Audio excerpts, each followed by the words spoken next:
ఆషాఢ శుద్ధ ఏకాదశిని తొలి ఏకాదశి, శయన ఏకాదశి, ప్రథమ ఏకాదశి అని కూడా అంటారు. ఈ రోజు నుంచి కార్తీక శుద్ధ ఏకాదశి వరకు శ్రీ మహావిష్ణువు పాలకడలపై శయనిస్తాడు. అందుకే దీన్ని శయన ఏకాదశి అంటారు. ఈ రోజున యోగ నిద్రకు ఉపక్రమించే విష్ణువు మళ్ళీ 4 నెలల తర్వాత కార్తీక శుద్ధ ఏకాదశి నాడు మేల్కోవడమే ఉత్తాన ఏకాదశి అంటారు. ఈ ఏకాదశి తర్వాత రోజు ద్వాదశిని క్షీరాబ్ది ద్వాదశి అంటారు.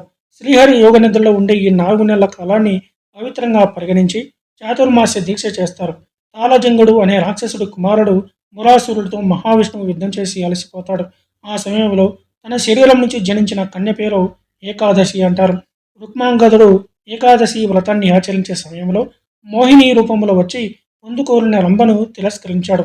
ప్రస్తుతం ఈ దీక్షను మఠాధిపతులు, సన్యాసులు మాత్రమే ఆచరిస్తున్నారు.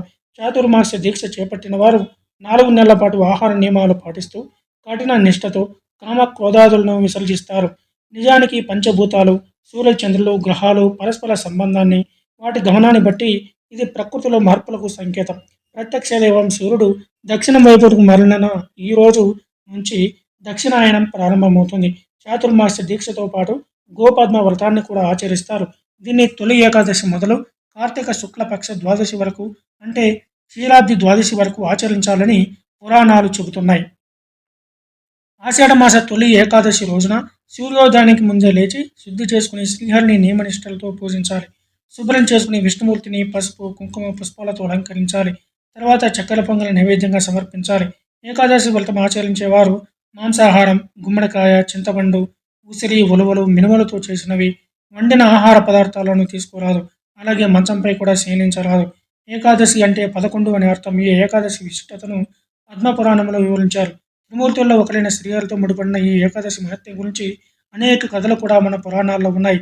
మానవ జాతిని ఉద్ధరించడానికి సాక్షాత్తు శ్రీహరి ఈ ఏకాదశిని ఏర్పాటు చేశాడని, ఈ వ్రతాన్ని నియమనిష్టలతో ఆచరించిన వారు అన్ని సమస్యల నుంచి విముక్తి పొందడమే కాదు, మరణానంతరం వైకుంఠానికి చేరుకుంటారని పద్మపురాణంలో పేర్కొన్నారు. ఈ తొలి ఏకాదశి ముఖ్యంగా రైతుల పండుగ. ఏరువాకలాగే తొలి ఏకాదశిని వేడుక చేసుకుంటారు. అతివృష్టి, అనావృష్టి లాంటి ప్రకృతి వైపరీత్యాలు చోటు చేసుకోకూడదని, పైరుకు ఎలాంటి తెగుళ్లు సోకకూడదని, ఏ ఆటంకాలు ఎదురవ్వకూడదని వేడుకుంటారు. తొలి ఏకాదశి నాడు మొక్కజొన్న పేలాలను పొడి చేసి అందులో బెల్లం కలిపి దేవుడికి నైవేద్యంగా సమర్పించి ప్రసాదంగా తీసుకుంటారు. ఏకాదశి రోజు రైతులు పూజ పూర్తి చేసి పొలానికి వెళ్ళి పని చేసుకుంటారు. ఈ రోజు తప్పనిసరిగా పని చేయాలని నమ్మకం ఉంది. కొత్త కూలీలను మాట్లాడడం లాంటి పనులు చేస్తారు. కొత్త ఒప్పందాలు ఈరోజు కుదుర్చుకుంటే మంచిదని నమ్మి అలా చేస్తారు. మహావిష్ణువు వరంతో అన్నంలో దాగిన పాప పురుషుడు బ్రహ్మపాల భాగం నుంచి కింద పడిన చెమట బిందువుల్లో అవతరించిన రాక్షసుడు తమ నివాసానికి చోటు ఇవ్వమని అడిగారు. అప్పుడు బ్రహ్మ ఏకాదశి నాడు భుజించే వారి అన్నంలో నివసించమని వరం ప్రసాదించాడు. దీంతో ఈ రాక్షసులిద్దరూ ఆ రోజు అన్నంలో ఉంటారు కాబట్టి ఉదరంలోకి చేరి క్రిములుగా మారి అనారోగ్యాన్ని కలిగిస్తారని మన పురాణాలు హెచ్చరిస్తున్నాయి.